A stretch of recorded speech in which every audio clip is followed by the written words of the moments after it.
और हम ही ने तुमको इब्तिदा में मिट्टी से पैदा किया, फिर तुम्हारी शक्ल सूरत बनाई, फिर फरिश्तों को हुक्म दिया कि आदम के आगे सजदा करो, तो सब ने सजदा किया, लेकिन इब्लीस कि वो सजदा करने वालों में शामिल ना हुआ। अल्लाह ने फरमाया, जब मैंने तुझको भी हुक्म दिया था तो किस चीज ने तुझे सजदा करने से बाज रखा?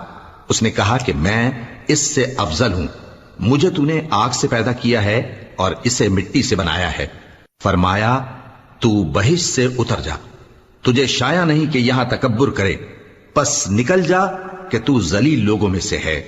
उसने कहा कि मुझे उस दिन तक मोहलत अता फरमा जिस दिन लोग कब्रों से उठाए जाएंगे। फरमाया, अच्छा, तुझको मोहलत दी जाती है। बोला कि मुझे तो तूने गुमराह किया ही है, मैं भी तेरे सीधे रास्ते पर इनको गुमराह करने के लिए बैठूंगा, फिर इनके आगे से और पीछे से और दाएं से और बाएं से गरज हर तरफ से आऊंगा और तू